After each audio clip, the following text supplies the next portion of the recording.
Somos vizinhos, conterrâneos, profissionais de saúde. Aqui tem gente. Aqui tem vida. Aqui tem Unimed. O Sicredi inteiro fica te esperando, pra te ver sorrindo, pra te ver sonhando. Aqui no Sicredi não é só dinheiro, é ter com quem contar, é confiar, realizar de jeito maneira. Não é só dinheiro, é ter um parceiro. Eu sou o Sicredi, tô no Brasil inteiro. Não é só Abra uma conta no Sicredi. É mais que cartões, créditos e investimentos. É ter com quem contar ao seu lado.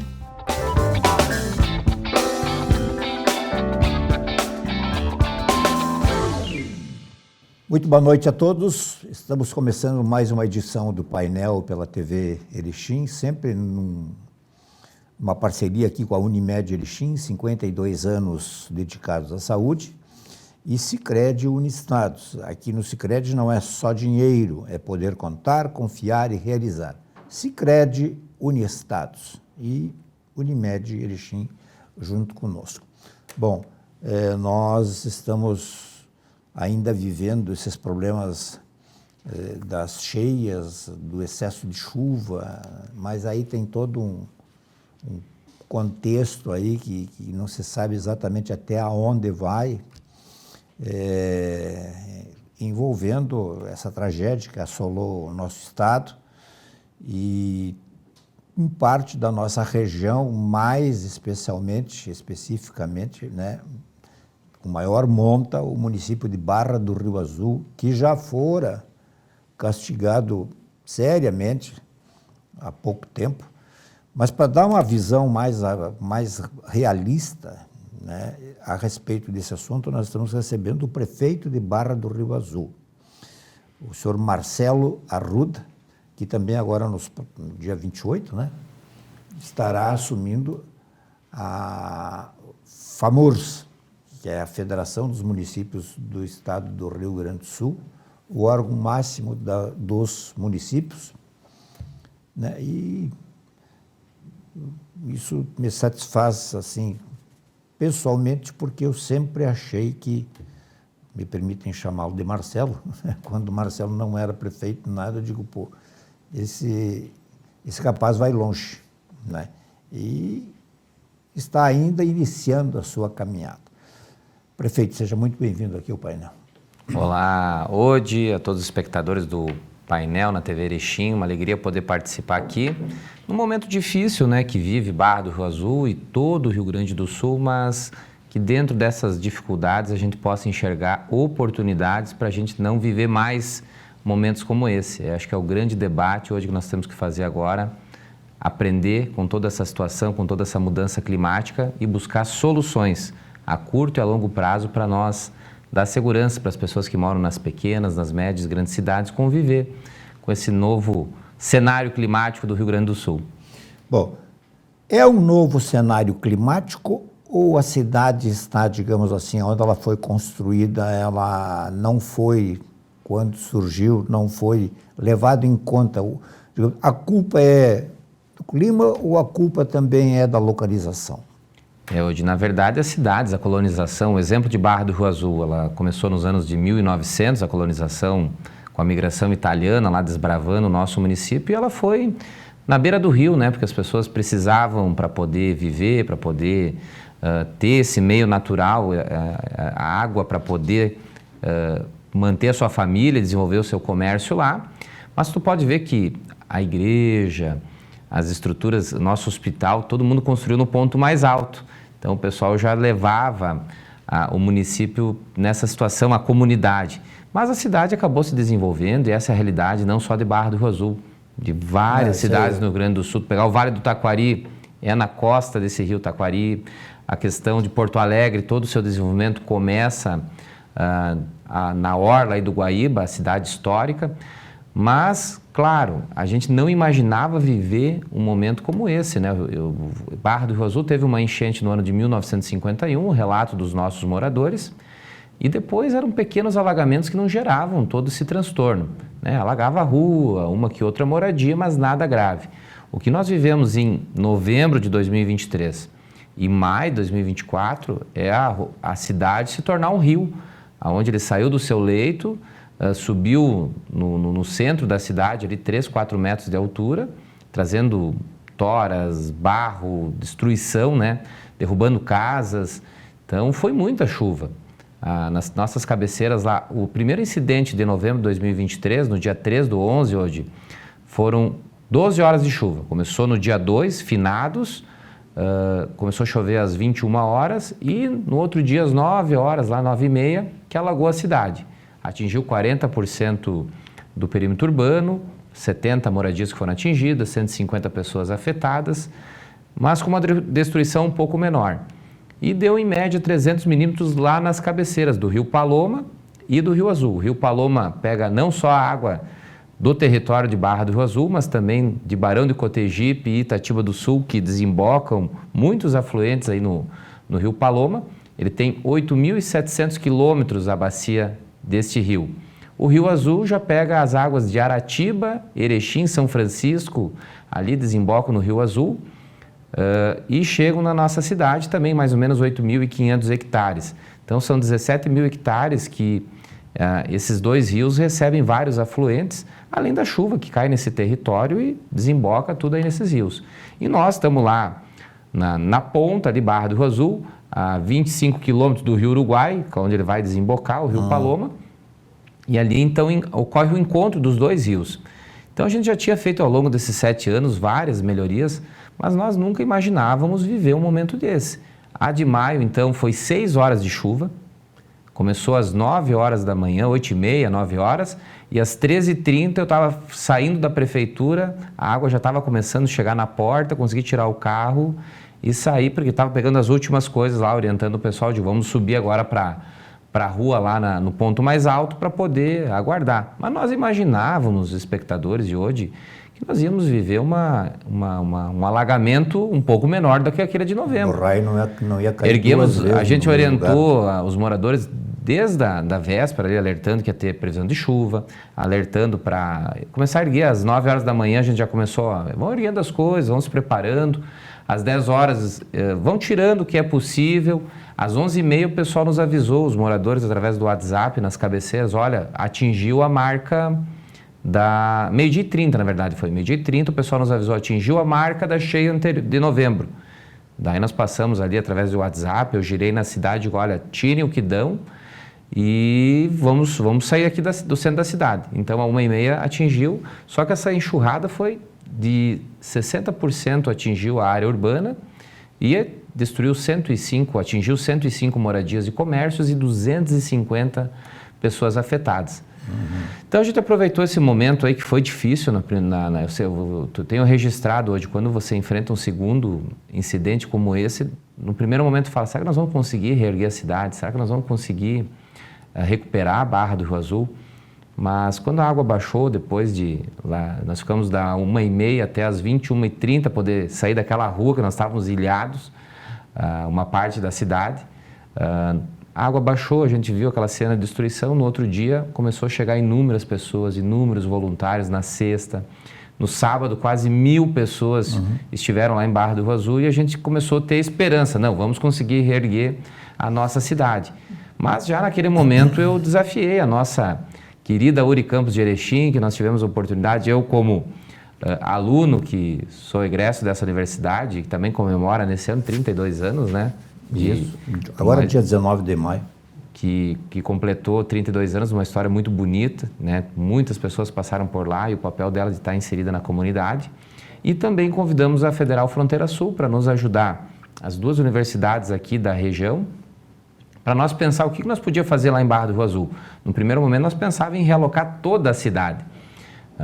Porque daí você pensa naquilo, não vamos mais viver isso aqui, vamos lá. Nós temos outros lugares, temos até uma área que é um distrito industrial que foi adquirido de 10 hectares, já no segundo, terceiro dia eu comecei a falar, vamos deslocar a cidade para lá.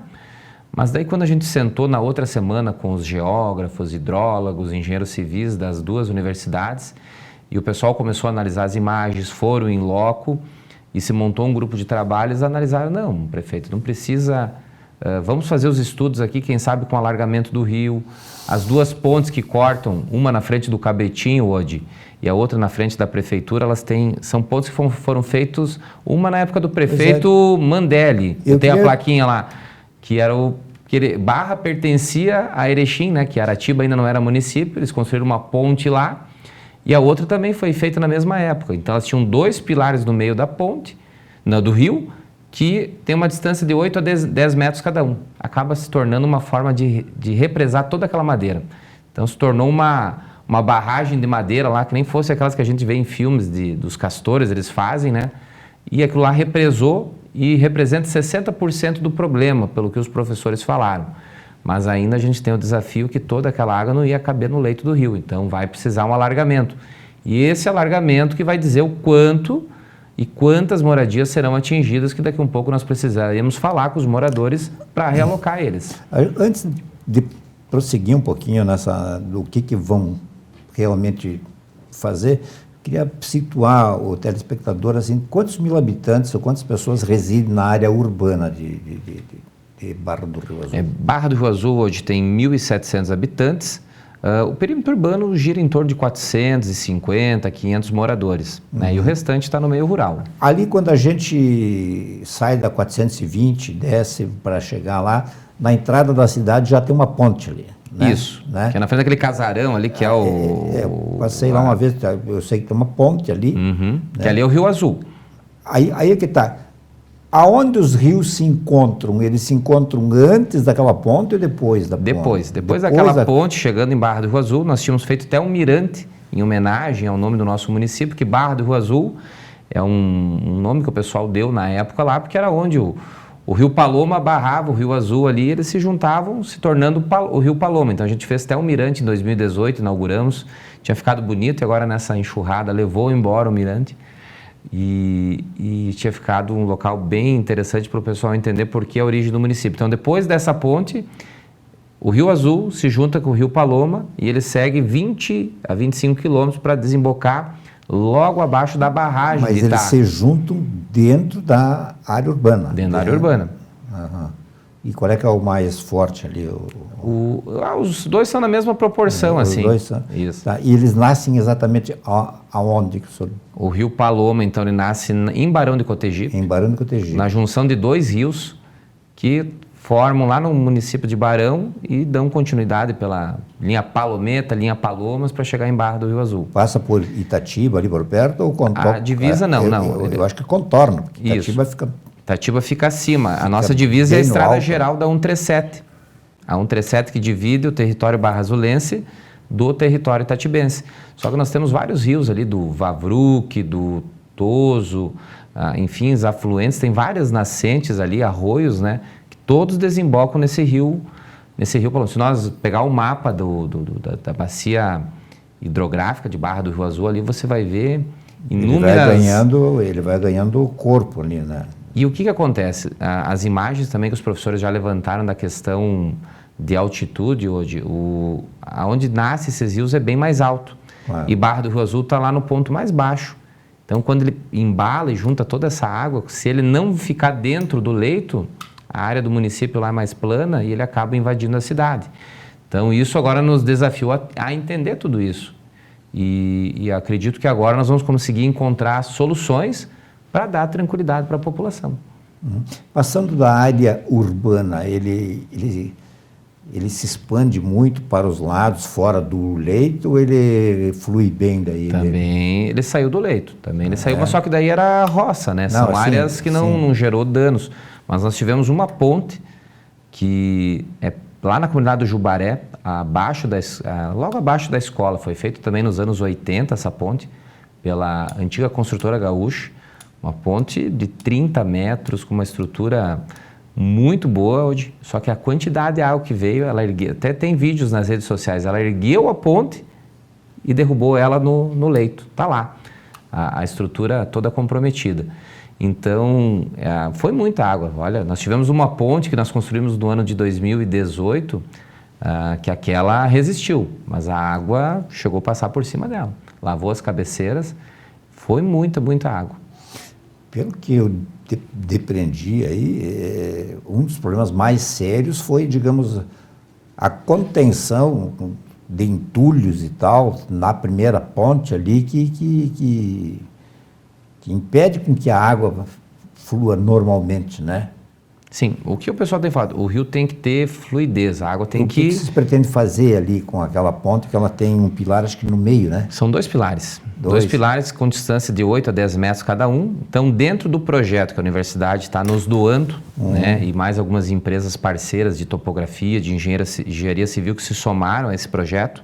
Então, tem a parte dos geógrafos e hidrólogos que estão analisando o quanto que precisaria ter de rio. Eles têm um programa na Universidade Federal Fronteira Sul e na URI que eles conseguem simular com imagens de drone, que já foi feito todo o mapeamento da bacia desses 2 rios lá em Barra do Rio Azul. Eles concluíram também, nos últimos dias, o levantamento topográfico. O pessoal entrou no meio do rio, tirar coordenadas, tirar altitude, enfim, os pontos aonde o rio chegou, para eles simular dentro desse programa, em X tempo, X milímetros de chuva, o quanto precisaria de leito de rio, enfim, para ele ficar dentro. Ou, se ele não tiver, o quanto ele vai alagar dentro do território urbano de Barra do Rio Azul. Então, agora, com esse estudo, a gente consegue ter condições de ver o quanto a gente tem que intervir no rio. Nós temos uma situação depois da ponte ali do Rio Paloma, na frente da prefeitura, ter o campo municipal. Então, a gente já debateu com a sociedade, todos estão de acordo, se tiver que eliminar o campo para poder alargar o rio e tirar a curva, porque ele acaba fazendo uma curva quando ele se encontra com o Rio Azul e ali ele reduz a velocidade. E, além dessas intervenções para melhorar a fluidez e a água caber tudo dentro lá, hoje, um grande trabalho nós vamos ter que fazer também é ambiental. É de limpeza dessa madeira que está toda, a água arrancou, tem muita madeira ainda no leito dos rios, que cada chuva ela vai vindo e acaba represando.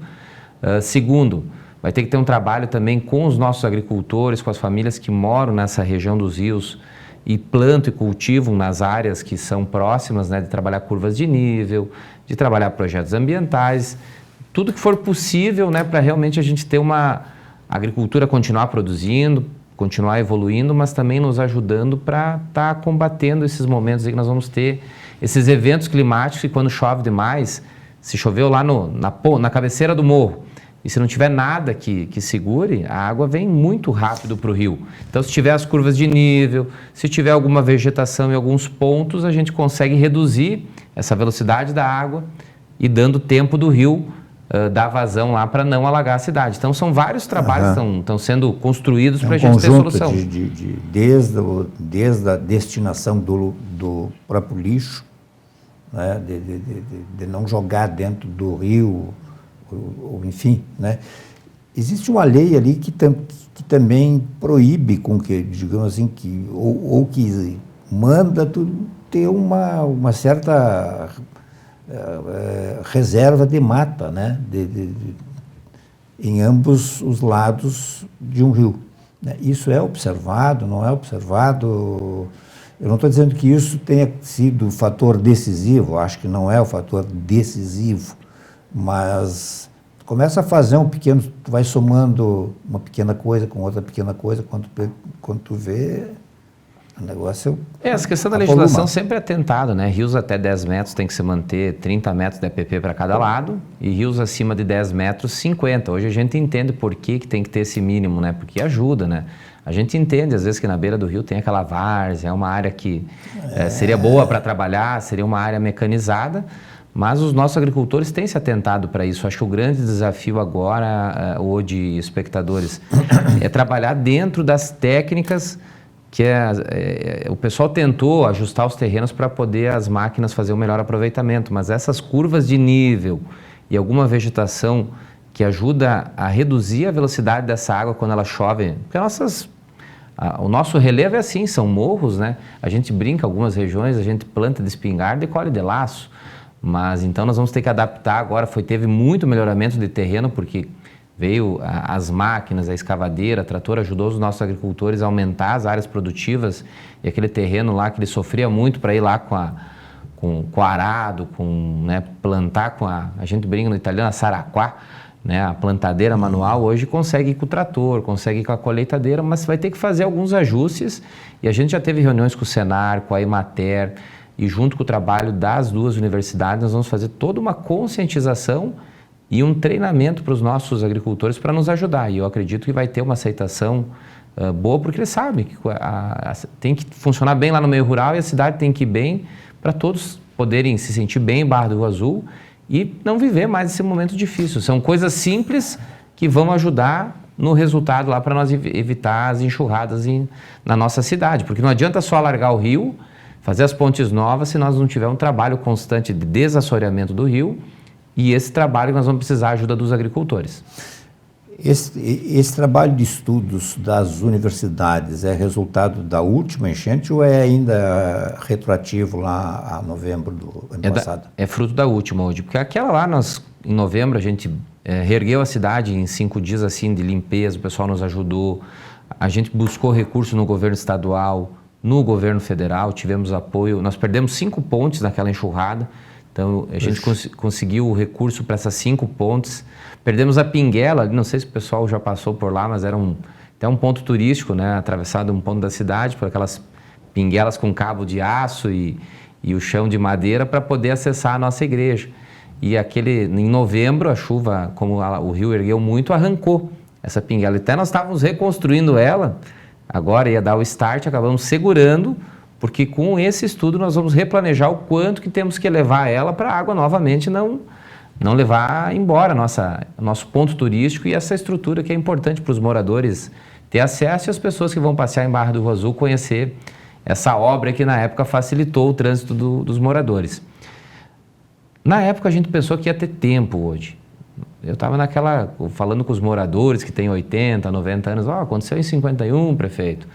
Agora 2023 vai passar, né? Foi momentâneo, mas infelizmente em 6 meses atingiu novamente. E eu não podia deixar que a população, pela 3ª vez, como é que eu poderia chegar para o morador e dizer, arruma tua casa que nada vai acontecer, arruma teu comércio que nada vai acontecer. Então, para não ter essa irresponsabilidade e buscar uma solução definitiva, eu desafiei as 2 universidades, a URI e a Federal Fronteira Sul, para nos ajudar com os professores, com os alunos, com os sistemas, com a tecnologia, para nós ver as soluções que nós precisamos para a cidade. E com todos esses estudos que estão sendo feitos, vão nos dar segurança, não é 100% de garantia, mas vai reduzir para 90%, 95% a chance de termos problemas nessa proporção. E se acontecer, vai acontecer bem menor, né? Até porque, pelo que a gente tem observado aí, prefeito lido, e, enfim, né, não há garantia de nada, mas tudo sugere que esses eventos não serão mais assim. Foi há 50 anos atrás, foi há 30 anos atrás, a coisa parece que não há garantia nenhuma disso, né? Tomara que não aconteça mais, mas por tudo que a gente observa aí, a frequência, digamos, a recorrência pode acelerar também, né? Sim, hoje, esse debate que nós temos que fazer agora, realmente pensar em cidades mais sustentáveis, em pensar em obras que tenham mais resistência, seja para o granizo, seja para o vento, ou seja para a chuva, né? Nós temos a seca, que já virou nossa companheira ano após ano, e já estamos falando agora para o 2º semestre, está se preparando de novo, né, para uma estiagem, mas isso o Rio Grande do Sul já está avançando. Agora nós temos que estar preparado para uma situação que ninguém viveu isso, e não tem culpados, não adianta o pessoal culpar A, ou B ou C, nós não temos que estar preocupados com isso, nós temos que estar todos unidos e buscar soluções, cada cidade avaliar o que pode ser feito, o que pode ser melhorado, quem não teve problema comece a analisar os pontos de risco, busque essas parcerias, e quem teve, realmente já pensar soluções para não colocar mais a população em risco, né? No passado o pessoal teve que morar na beira do rio.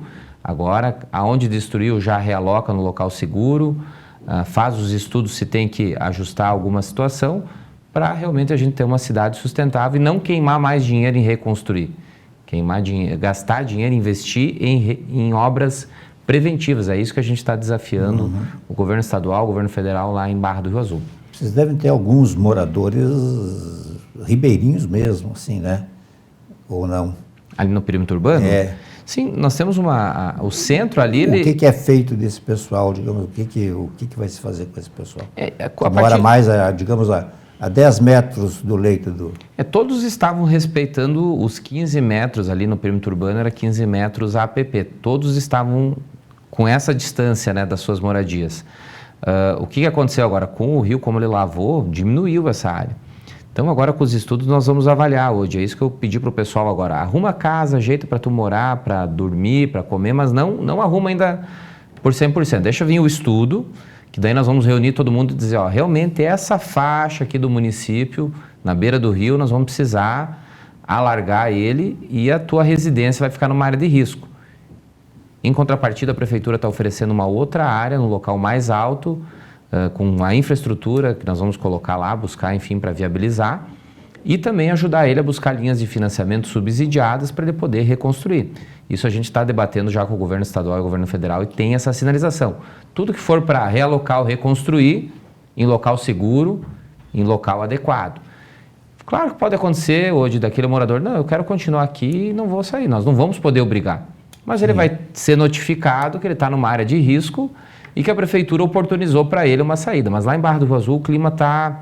Todo mundo se conhece, todo mundo está me falando assim, prefeito, faça os estudos necessários e a gente tem que achar uma saída. Se puder nós continuar morando aqui, eu gostaria, mas se precisar ajustar, eu estou disposto a conversar, só nos ajuda O ajustar esse quer dizer o quê? Ajustar é ter que ir para um outro terreno. Para um outro terreno, não sair da cidade. Não, ninguém quer sair da Barra. Até as mídias foram para lá, entrevistaram as pessoas, todo mundo fala, eu gosto de morar aqui, eu quero continuar em Barra do Rio Azul. Só que, claro, eu não tenho dinheiro hoje para fazer uma casa nova lá no terreno que a prefeitura quer dar. Daí que é o nosso papel como gestor, bater na porta do governo estadual, bater na porta do governo federal e viabilizar o recurso subsidiado, né, para ele poder reconstruir a casa. E frente a isso, hoje está vindo muita alternativa de novas tecnologias de construção de casa, um custo menor. Eu fiquei impressionado, assim, a partir do que, quando a gente jogou na mídia essa ideia, inúmeras empresas aqui no Rio Grande do Sul e no sul do Brasil oferecendo novas alternativas a um preço muito mais acessível. Então, tem várias soluções que, nós sabendo agora com o estudo que caminho seguir, nós vamos estar debatendo no segundo momento que alternativas de construção para levar para a nossa população barrazulense e que vai servir de modelo, quem sabe, para outras cidades. Eu lembro aí de muitos anos atrás, eu inclusive fui fazer uma matéria, depois fiz várias e tal, mas era uma situação totalmente diferente, previsível, né? Que foi a mudança de Itá Velha para Itá Nova, né? Também por questões de alagamento e tal, mas por circunstâncias totalmente previsíveis e tal, né? Mas se encontrou uma outra área, né? Se encontrou um modo de levar, e também havia, digamos assim, eu me lembro muito bem, eu fui na Câmara de Vereadores, fui na Prefeitura, fui nos sindicatos, fui nas entidades de classe, aquelas coisas, fui falar com moradores, né? E aí tu encontrava, não, eu estou com 80 anos, eu me criei aqui, eu não vou sair daqui, né? A água, não, mas a água da barragem vai alagar tudo, mas eu não saio. Não, acabaram saindo todos, né? E Barra do Rio Azul teria um local, digamos, um lugar assim para realocar, se fosse o seu caso, né? Digamos que nada disso resolva, né? Daqui um pouco pensar numa coisa assim. Claro que isso demandaria aí recursos que eu acho que o município nem tem hoje, né? Mas tem um município próximo do outro lado que fez isso, né? Sim, é possível, né? Itá é um grande exemplo, né, hoje, uma cidade que, com a sua realocação, né, e a barragem, na época criticada, trouxe muito desenvolvimento e hoje Itá se tornou uma referência no turismo e com cidade, com casas, com empreendimentos que ficou num outro padrão, né? Foi uma cidade nova. Eles deram um verdadeiro tombo na sua história, né? Para começar uma vida nova. E hoje, se você conversar com os moradores, aqueles que tinham resistência, hoje agradecem. Que bom que veio essa obra, que bom que veio essa situação e colocou eles num local seguro, né? Hoje estão num ponto alto lá na beira do Rio Uruguai. Mas, claro, nós aqui, se precisar realocar, nós temos uma área de 10 hectares que foi adquirida por um distrito industrial que ele está na saída para Itatiba do Sul, é um ponto alto, dá 35 metros acima do nível da onde está a sede da cidade. E também temos uma outra área que a gente já conversou com os proprietários, que daí é próxima à igreja Nossa Senhora Medianeira, que também é uma área que seria bem interessante, assim, por já ter infraestrutura de comércio, tem o nosso ginásio de esportes, enfim, tem outras situações. Então nós temos duas oportunidades, duas áreas possíveis que daria condições para realocar as cidades, se quisesse todo o centro. O grande desafio é recurso, né, Odi? Porque nós temos prédios, nós temos toda a parte pública, prefeitura, UBS, área social, Secretaria de Agricultura, Emater, Brigada Militar, todas estão ali na avenida principal, na Rua das Rosas, onde foi o começo dos comércios e do desenvolvimento de Barra do Rio Azul. Mas, pelo que a gente tem avançado, a gente acredita que com o alargamento do rio, a reconstrução das 2 pontes de vão livre, né, que elimina pilar e vai dar vazão. Isso ajudaria muito. Com o alargamento, principalmente no encontro dos 2 rios, Rio Paloma e Rio Azul, nós cortaria o campo de futebol ali para dar mais cota ali de leito de rio e dar vazão, e com construção de alguns muros para não reter madeira e poder dar fluidez da água, a gente acredita que vai resolver mais de 95% do problema do alagamento de Barra do Rio Azul, né? Pensando que todo esse estudo ele vai ser feito numa cota e numa situação maior do que nós vivemos. Então, a gente já vai estar trabalhando com uma margem de segurança. Eu falava com os professores lá, imaginem, trabalhe 400 milímetros a 500 em 4 horas de chuva, para realmente nós ver o que nós precisamos fazer. Então, eu acredito que isso está sendo debatido e eu tenho levado com muita franqueza para a nossa população e até para os outros colegas prefeitos. Façam esse debate, né? O momento é agora, hoje. Não adianta, está todo mundo comovido, é a mídia, é o governo federal, é o governo estadual, é a sociedade que está receptiva a fazer esse debate. Se nós perder esse momento aqui, quem sabe lá na frente, agora passou, daqui a pouco a gente fica alguns anos sem viver esse momento e depois acontece tudo de novo e daí nós vamos ser penalizados e lembrados porque não tomamos as ações necessárias.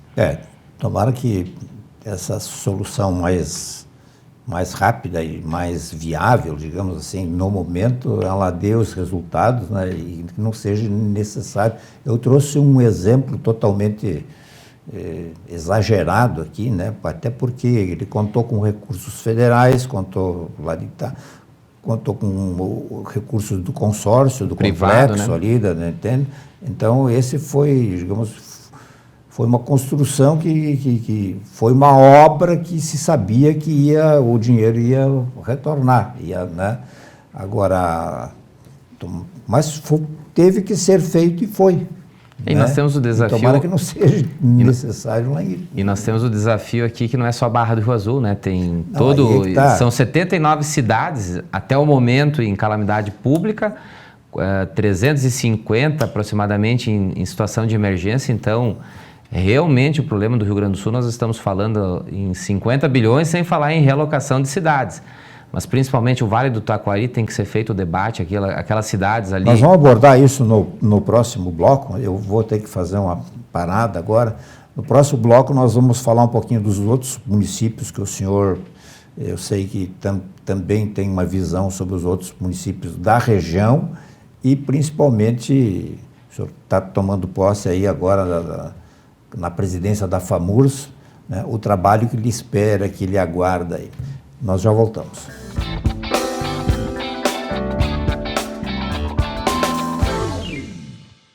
O Hospital Unimed Erechim é para todos. Todos que escolhem um jeito mais humano e moderno de cuidar da saúde. Muito além do prontuário, o nosso foco é na pessoa. Um hospital cooperativo que dedica-se ao bem-estar de cada indivíduo. Que olha para frente, mas está sempre ao seu lado. Que usa os melhores recursos para aproximar as expectativas mais otimistas. O Hospital Unimed é para você, é para todos. O Sicredi inteiro fica te esperando, pra te ver sorrindo, pra te ver sonhando. Aqui no Sicredi não é só dinheiro, é ter com quem contar, é confiar, realizar de jeito maneira. Não é só dinheiro, é ter um parceiro. Eu sou o Sicredi, tô no Brasil inteiro. Não é só Abra uma conta no Sicredi. É mais que cartões, créditos e investimentos. É ter com quem contar ao seu lado.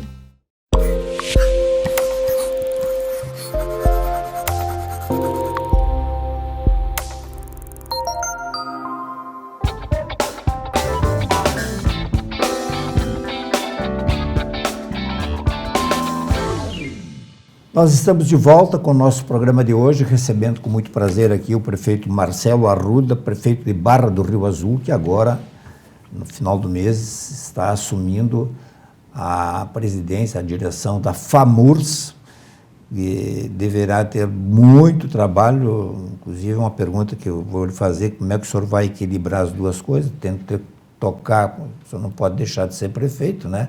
Eu imagino, né? E não sei se vai passar o cargo aí ou não, e, enfim, nós estamos em nome da Unimed Erechim, 52 anos dedicados à saúde, Unimed Erechim e Sicredi Uniestados. Aqui na Sicredi não é só dinheiro, é poder contar, confiar e realizar. Sicredi Uniestados. Aliás, ambas as instituições também estão com campanhas de arrecadação de recursos e donativos para socorrer os municípios, as populações dos municípios mais atingidos severamente por essa tragédia aí, que deixou quase 200 de vítimas fatais. Esse é um dado que a gente, às vezes, não reporta muito e deveria se debruçar bem sobre isso aí, né? Se fala muito, aquela imagem, né? E é uma coisa assim dolorosa, né? Prefeito Marcelo, então vamos falar um pouquinho dos outros. O senhor falou aí de Ponte Preta, né, que foi atingida, do município de Severiano de Almeida, que foi atingido, Aratiba foi atingido, acho que também, né? No Alto Uruguai, das 32 cidades, nós tivemos aproximadamente perto de 10 aí foram mais atingidas, né? Nós estamos com 13 em situação de calamidade, que é Barra do Rio Azul, Ponte Preta e Severiano de Almeida, e as outras cidades, aí, fechando as 32, estão em situação de emergência. O pessoal pede, às vezes, por que um é calamidade, outra é situação de emergência, mas dentro do mundo jurídico, aí, da administração pública, a diferença o que é? Calamidade pública, aquelas cidades que, além da população ter sido atingida, o poder público foi duramente também afetado e está com seus serviços que não consegue dar a resposta. Então ele está numa situação grave, que ele não consegue sozinho ajudar a sua população para poder se reerguer, e nem ele mesmo. E a situação de emergência também, a cidade está numa situação que exige uma atenção especial, que tem que ter intervenções, mas a prefeitura consegue ter uma certa resposta. Então essa é a diferenciação, mas todos os municípios estão no mesmo barco, aí, com dificuldades para enfrentar, né? Temos as cidades que foram mais alagadas, que foi a Barra, Aratiba, Ponte Preta, Barão de Cotegipe, Severiano, né? Teve alguns relatos ali também na região de Jacutinga, Getúlio Vargas. Acho que o próprio Getúlio Vargas, eu lembro. Tem aquele problema, né, do rio lá, que foram feitas várias intervenções, melhorias. O Abaúna. O Abaúna, esse aí. E ainda tem desafios, né, porque é muita água. Aratiba não tinha histórico. A gente conversando com o prefeito Gilberto, com toda a sua equipe administrativa, não imaginava ninguém lá da sociedade, se tu falar com os moradores, que iam viver aquilo, não tinha histórico. E é um riozinho que você vai lá, hoje, né, cabe na palma da mão, daqui um pouco, em alguns dias lá, você consegue pegar água, como acontece em Barra do Rio Azul, mas infelizmente foi muita chuva naquele dia lá, 300 e tantos milímetros, que choveu em vários lugares e gerou todo aquele transtorno. Mas além aqui do Alto Uruguai, então, tem todo o Rio Grande do Sul. Volta a falar. Gostaria que o senhor desse uma panorâmica já, porque o senhor está na antevéspera aí de assumir. Agora a FAMURS também nós vamos ter um desafio grande, né? Hoje é uma entidade que é um orgulho para qualquer prefeito ou prefeita assumir essa entidade, que representa as 497 cidades. Ela é respeitada por todas as entidades, pelo governo estadual, pelo governo federal, pelo parlamento aqui no Rio Grande do Sul e lá em Brasília. E ela tem uma grande responsabilidade e o papel de entender as dificuldades e oportunidades que tem em cada cidade do Rio Grande do Sul, né? E junto com as associações, que são 29, como a AMAL, tem mais 28 espalhadas pelo Rio Grande do Sul, que é a forma daquele grupo de municípios se reunir e fazer a sua união, a sua defesa das grandes pautas do municipalismo. E a FAMURS faz esse elo, né, de entender o que cada município, o que cada associação precisa para reforçar, reivindicar, junto ao governo estadual, ao governo federal, Ministério Público, Tribunal de Contas, enfim, para fazer a defesa dos nossos municípios, porque o lema da FAMURS fala, é no município que tudo acontece hoje. Então, um município forte, ele tem uma saúde boa, uma educação, tem obras de infraestrutura, né? E a FAMURS tem feito essa defesa, porque o que acontece? Cada vez mais se impõem obrigações para os municípios, só que o nosso bolo tributário, de tudo que é arrecadado a cada R$100, 65 fica para o governo federal, 25 para o governo estadual e o restante para o governo municipal. Então, são 15% praticamente que retorna para os municípios. E toda a obrigação de cumprir o 15% na saúde é do município, 25% na educação é do município, e o atendimento que precisa para ajudar o empresário, para ajudar o cidadão, para ajudar a desenvolver o município e a região, é das cidades a responsabilidade. Então, essa luta a gente vem falando há tempo. Deveria ser o contrário, 60% ficar nos municípios e o restante enxugar as estruturas, né? Aproveitar que nem numa empresa, eu que venho da vida empresarial sempre falo, hoje tu não precisa ter 4 pessoas para fazer uma coisa, uma pessoa bem organizada, com sistemas e tudo mais, consegue trabalhar por vários. Marcelo, mas deixa eu te perguntar uma coisa já. Vou tratar de Marcelo é assim, tem a FAMURS no estado do Rio Grande do Sul. Eu creio que Santa Catarina também deve ter a sua representação dos municípios e assim por diante. Cada estado tem uma associação, uma federação. Tá. Essas entidades, essas representações não têm força suficiente, ou nunca tiveram força suficiente para, digamos assim, tentar mudar um pouco esse quadro. Eu sei que o buraco é mais embaixo, eu sei que é uma coisa histórica e tal, mas eu não estou falando nem de tentar junto ao governo federal ou aos governos federais que passaram, que está aí, mas via Congresso, ou via não sei o quê, porque isso aí é flagrante que há uma, entre aspas, aí que não é justo, que não está certo.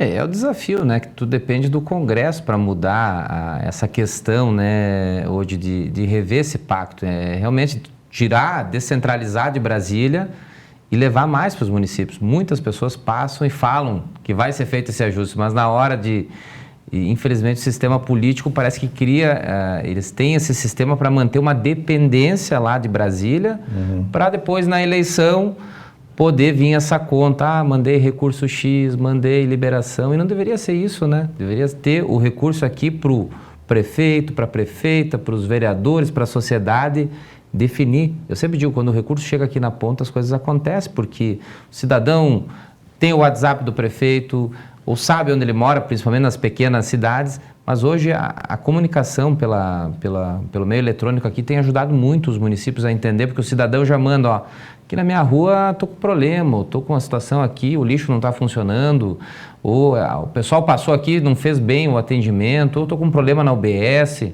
Enfim, tem funcionado muito bem hoje. Hoje os gestores conseguem estar mais próximo do cidadão. Mas, infelizmente, o sistema político aí é um tema que a gente poderia ficar muito tempo debatendo aí. Eu sei. E o sistema ele não se deixa mudar de forma fácil, né? Ele mantém a concentração em Brasília e teria que, sei lá, sair uma constituinte aí para fazer toda essa mudança aí. Pois é, qual seria o caminho mais curto aí? Seria uma reforma, digamos, do pacto federativo que se fala há tantos anos. Me lembro, o ex-governador Germano Rigoto era um dos temas muito preferidos dele. O Dr. Jorge Lisboa Geuser fala há décadas em cima disso. Ou uma reforma política introduzindo, digamos, o voto distrital. Eu defendo esse tema hoje, para acabar com essa situação Não adianta vir o deputado de Porto Alegre pedir voto aqui no Alto Uruguai. Não adianta o do Alto Uruguai lá na fronteira pedir o voto. Teria que ter a garantia. Nós temos 31 deputados federais. Dividir o Rio Grande do Sul em 31 regiões, proporcionalmente à sua população. Certo. Poderá ter regiões com 2 representantes ou mais, mas no mínimo 1, né, que tivesse atendendo o norte do Rio Grande do Sul, o Alto Uruguai, né, e assim todo mundo distribuído, que com certeza teria uma defesa muito melhor das suas regiões e teria uma valorização das lideranças locais para estar defendendo o que eles conhecem, eles moram naquela região, conhecem as necessidades, conhecem os desafios e as oportunidades para desenvolver. Mas também existe uma resistência de quem está lá, que não quer mudar o... De quem está lá em Brasília. Isso. Mas isso dentro da FAMURS, o senhor não assumiu ainda, mas conhece ele. Isso vem de vez em quando à mesa, se levanta isso? Sim, é um tema levantado pelos prefeitos, pelas lideranças. Sei que tem projetos andando dessa questão do voto distrital, né, que seria para deputado federal, seria para deputado estadual. Né? Tu pega o nosso Alto Uruguai, um exemplo. Nós teríamos votos para eleger um deputado federal tranquilamente de 3 a 4 estadual. Mas, devido às regras do jogo, acaba 60% dos votos indo para outros candidatos de outras regiões. Então, é um tema que nós temos que continuar debatendo. Nós temos a Confederação Nacional dos Municípios, que é um gaúcho também que preside o Zulkoski, né? E a gente vai, dentro do possível, agora passando esse turbilhão aqui, quem sabe trazer esse tema à tona novamente, né, Odi, que é um sonho que com certeza traria muito mais desenvolvimento, porque a região tendo um deputado federal e tendo deputados estaduais, avança muito mais. Vamos fazer um comparativo com os nossos, que é fácil de nós comparar aqui com os nossos vizinhos de Santa Catarina, a região de Chapecó. O pessoal fala, por que Chapecó cresce tanto? Mas eles têm de 2 a 3 federais ali da região e 7 a 8 estaduais que atuam pelo oeste catarinense. E esse pessoal batalha de unhas e dentes pelo desenvolvimento daquela região e por isso que as coisas chegam. Então, imagina se nós conseguíssemos ter aqui no Alto Uruguai, nessa mesma linha, um federal e 3 ou 4 estaduais, o quanto a gente avançaria mais. Mas é um desafio e um sonho a ser batalhado ali adiante, né, Odi? Aí o idiota chegaria a dizer assim, mas ali tudo bem, tem mais população e tal, mas também não é tanto mais assim para eleger 3 estaduais ou 4. Os votos não se dispersam ali? O que acontece aqui? A gente enxerga no oeste catarinense, eles são bairristas, né? Eles valorizam as lideranças locais, ali que pega de Chapecó até São Miguel do Oeste lá, né? Então esse pessoal trabalha muito a candidatura local. E aqui nós temos no nosso Alto Uruguai, os 32 cidades, são quase 200 mil votos que nós teríamos. Então é esse desafio, né, que a nossa população tem que avaliar, porque às vezes a gente ajuda alguém lá de outra região, lá, que também às vezes é um grande parlamentar, uma pessoa que luta muito, mas ele tem 200, 300 cidades para tá defendendo. Às vezes a gente condena aqui os prefeitos que até fazem campanha para parlamentares de fora e tal, mas eles também acabaram sendo ligados, digamos assim, esse, no meu entender, nocivo método das emendas parlamentares. Das emendas, né? Eu acho que pode ser uma salvaguarda diante da desatenção para com o município A, B ou C, mas no fim é a única tábua de salvação um pouquinho para se ter alguma coisa. Sim, na verdade os nossos prefeitos e prefeitas, a gente tem que buscar esse recurso das emendas parlamentares, que é o plus, né? É o dinheirinho a mais que vai vir para fazer a pavimentação, para comprar a máquina, para construir algum investimento importante no município, e que alguns parlamentares em Brasília têm defendido também o fim da emenda parlamentar, e que esse dinheiro venha no FPM dos municípios, né? Que seriam bilhões que seriam divididos com as 5.500 cidades. Então, esse é um tema também que sempre vem sido debatido, e a FAMURS e a Confederação Nacional dos Municípios defende esse tema aí já por várias gestões, de se reavaliar e distribuir melhor esse recurso. Uhum. O senhor, na condição de presidente da FAMURS, agora o senhor pretende levar alguma ideia nova ou vai dar prosseguimento ao trabalho? Não há muito que se criar, digamos assim, de novidade diante desse modelo que se instaurou no país, enfim?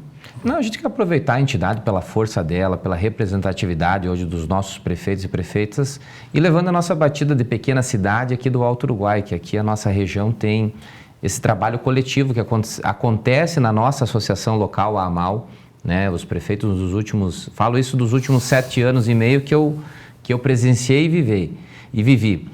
O P de partido ficou de lado, está sendo olhado o P das pessoas, a gente trabalha em conjunto, não importa onde o investimento vai chegar, se é Barra do Rio Azul, se é Áurea, se é Itatiba do Sul, se é Erechim. Todos os prefeitos têm se unido e batalhado pela região e por isso que as coisas começaram a avançar aqui nos últimos anos, de chegar a obras de asfalto, de chegar mais recursos para a saúde, de chegar muito investimentos aí, auxílios para também os empresários poderem investir aqui na nossa região. E isso nós vamos levar lá para a nossa federação, né? Trabalhar em conjunto, não buscar culpados, propor soluções, diálogo sempre, né? Hoje, como eu fazia lá na minha época de URI, sempre conversando com a direção e com os alunos para a gente construir caminhos, pontes para vencer os desafios. Não adianta ficar achando culpado, não adianta ficar só apontando erros. Nós temos que identificar a dificuldade e propor soluções possíveis de realizar. E principalmente agora, nesse segundo semestre de 2024, a pauta será assim, congressos, temas, para que os nossos prefeitos, as nossas prefeitas, nas suas cidades, nos 497 municípios, trabalhem as obras preventivas a catástrofes, seja as inundações, seja vendaval ou seca, para a gente realmente aproveitar esse momento aqui para buscar os recursos para poder reerguer o Rio Grande do Sul. Acho que a FAMURS, nesse momento, vai ter que estar ao lado de cada prefeito e ajudando. Quem tiver com uma dificuldade lá, técnica, porque a FAMURS tem uma equipe de profissionais hoje que passa gestões, mas eles estão lá. É da área ambiental, é da agricultura, é da saúde, é do turismo, é da educação, da área social, pessoas capacitadas que vão nos ajudar, que eles são funcionários lá da entidade, e que vão nos ajudar a dar todo o apoio para esses municípios aí, os gestores, para acessar o recurso. Porque tem cidades que são um pouquinho mais rápidas, outras têm alguma dificuldade técnica, e a FAMURS entra em campo para ajudar e resolver o problema. E eu vou ser o presidente, como eu sou o prefeito chato lá de Barra do Rio Azul, que eu persisto para conseguir os recursos. Então, eu vou estar junto ao governo do estado, dialogando e lembrando eles todos os dias as dificuldades de cada município, de cada região, lá no governo federal, lembrando os ministros, os parlamentares, dos recursos que está faltando em cada cidade, cada região, para poder sair desse momento difícil, reerguer o Rio Grande do Sul e poder lá, no ano de 2025, a gente voltar para as grandes pautas dos nossos municípios e do nosso estado. Quem é que vai assumir como vice Nós temos um acordo político dentro da FAMURS, né? É um rodízio dos 4 maiores partidos que elegem os prefeitos na eleição anterior. Então, nós que somos do PTB, que virou PRD, nós tínhamos elegido a 4ª maior bancada de prefeitos, então esse ano... então é um acordo já para evitar acordão, disputa. Isso, que evita disputa, sim, na nossa associação aqui e lá também na FAMURS deu muito certo. E daí os outros, são 7 vice-presidentes que são indicados também pelos 7 maiores partidos. Então nós temos prefeitos experientes, eu tenho a prefeita de Balneário Pinhal, Márcia Tedesco, né, que é do PRD, temos o prefeito Amaral lá do Alegrete, do MDB, temos o prefeito de Mostardas, do PSDB, temos o prefeito do PSB, que é do município de Barros Cassal, temos o prefeito do PDT de Portão e temos o prefeito de Nova Santa Rita, do PT. Então, temos uma representatividade de todos os partidos aí, prefeitos experientes, prefeitos que vão nos ajudar lá. Nós vamos trabalhar em conjunto, presidente e vices, para juntos com os presidentes das associações, com os municípios hoje, passar esse momento difícil aí, ver que cada dia surge um desafio. Hoje, o desafio está restabelecer as famílias que estão lá nas áreas alagadas e buscar construções rápidas hoje. Por que aconteceu o evento de setembro? As pessoas perderam a casa e devido à burocracia que existe no sistema, agora está sendo assinado as ordens de início daquelas casas de setembro. Com essa enxurrada, todos os prefeitos e a FAMURS bateu na tecla. Governador Eduardo e sua equipe, presidente Lula, ministros, Paulo Pimenta, nós precisamos dos recursos sem burocracia, nós precisamos dos recursos rápidos, as pessoas não podem ficar 6 meses, 8 meses num abrigo ou esperando uma solução. Os municípios precisam do recurso lá para recuperar sua rua, sua ponte de forma rápida. Então, todos estão unidos, governo estadual, governo federal, realmente lançando medidas aí para ser rápido. Então, eu tenho uma expectativa que nós vamos conseguir avançar a recuperação mais célere, mais rápida e eficiente. E o que nós estamos reivindicando hoje, que eu quero deixar registrado aqui, que também além da extrema pobreza e da pobreza que é classificada pela renda, que tem um olhar para a classe média, porque a gente sabe das famílias que tem uma renda familiar que vai de 4.400, que seria até 10.000, o pessoal perdeu toda a sua casa, perdeu todos os seus móveis, perdeu o seu negócio e precisam ter o socorro de ambos dos governos. Prefeito de Barra do Rio Azul, Marcelo Arruda, muito obrigado pela entrevista e lhe desejo o mesmo ânimo que o senhor tem para administrar Barra, que o senhor possa levar esse mesmo ânimo e contagiar os seus próximos junto à FAMURSA. Obrigado, Odi, obrigado a todos os espectadores e tenho certeza, a gente vai estar trabalhando com muita garra, com muita vontade para realmente levar o espírito, a solidariedade e a força aqui do Alto Uruguai lá para a FAMURSA para ajudar o nosso Rio Grande do Sul e as 497 cidades. A todos aí de casa, boa noite e até a próxima.